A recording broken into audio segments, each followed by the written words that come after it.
নাই কিন্তু চিঠি আছে স্যার। স্যার আমাদেরকে স্যার আমাদের কাছে হিসেব দিয়েছেন স্যার, যে রানা প্লাজা ক্লেম অ্যাডমিনিস্ট্রেশন আমাদের টাকা দেওয়া হয় স্যার। স্যার আমাদের কাছে চিঠি আছে ক্লেম অ্যাডমিনিস্ট্রেশন স্যার। স্যার টাকা নাই কিন্তু চিঠি আছে স্যার। আমাদের কাছে স্যার চিঠি দেওয়া হয়েছে কিন্তু টাকা দেওয়া হয় নাই স্যার।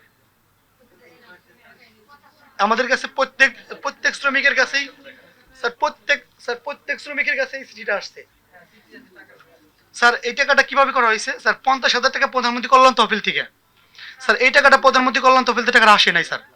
স্যার আমাদের আয় হলো, আপনি আমরা স্যার জানেন যে আমাদের যে ছিল একর ওয়ালমার্ট একটা ভায়ার ছিল, 3 মাস পর পর বিকাশের মাধ্যমে আমাদের 15,000 টাকা দিছিল স্যার। এবং প্রধানমন্ত্রী আমাদের দেখতে গেছিল স্যার ফল খাওয়ার সময় জন্য, 10,000 টাকা দিছিল।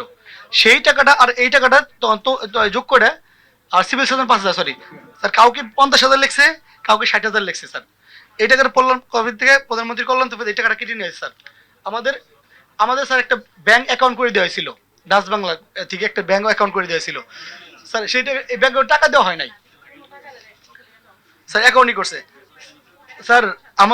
আমাদেরকে স্যার তো হিসাব দিলেন, অনেক হিসাব দিলেন স্যার। আমার গত বছর 19 অক্টোবর আমার 2 পা রক কেটে দেয় ছাত্রলীগ যুবলীগ, এই আন্দোলন করার কারণে, এগুলো বলার কারণে স্যার মিডিয়াতে।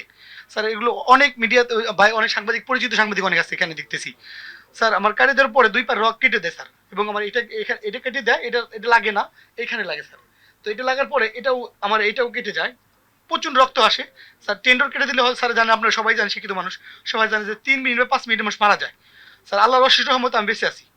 এনাম মেডিকেল কলেজে আমার অপারেশন হয় স্যার, 2 পায়ের আমার অপারেশন, এইটা অপারেশন হয় স্যার। আমি এই বিলটা স্যার, এই যে বিলটা এখনো পর্যন্ত ট্রাস্ট ফান্ড থেকে বা আমাদের আমাদের সরকারের কাছ থেকে আমি এখনো পাইনি স্যার। বলেছিলেন যে যারা ট্রাস্টি যারা সদস্য ছিলেন, যে বলছিলেন যে এই বিলটা আমি পাবো। তো স্যার, এবং স্যার আমি হসপিটালে থাকার পরে হসপিটালে ট্রাস্ট ফান্ডে একটা নিয়ম আছে যে খাবার বিলটা ওনারা পরিশোধ করেন স্যার। 8 মাস হয়ে গেল, এখনো পর্যন্ত আমি খাবার বিলটা এখনো পাইনি স্যার। স্যার এরপর আমাদের চিকিৎসা বিষয় বলি স্যার। স্যার আমাদের অনেক ধরনের সমস্যা স্যার। আমার আমার ইনি আমার রানা প্লাজার শিউলি খানম, উনি আমার শাশুড়ি। তো স্যার ওনার এতটাই খারাপ অবস্থা, ওনাকে ইন্ডিয়াতে কয়েকবার এ পর্যন্ত চিকিৎসা নেওয়া হয়েছে, ওনার চিকিৎসা দেওয়া হইতেছে স্যার। ইন্ডিয়াতে নেওয়া হইতেছে, জমি বিক্রি করে হোক, যে ঘর বাড়ি বিক্রি করে, সব কিছু বিক্রি করে হোক ওনার চিকিৎসা করানো হইতেছে স্যার। তো এরপরে স্যার ওনার মতো অনেক আছে, আমাদের আলাউদ্দিন আছেন স্যার।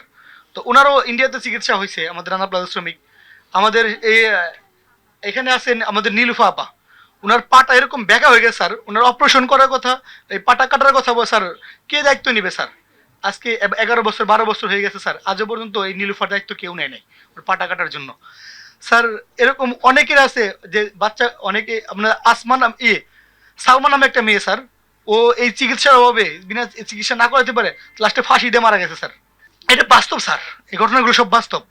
আমাদের লাশ দাফন করতে পারি না আমাদের স্যার টাকার জন্য স্যার।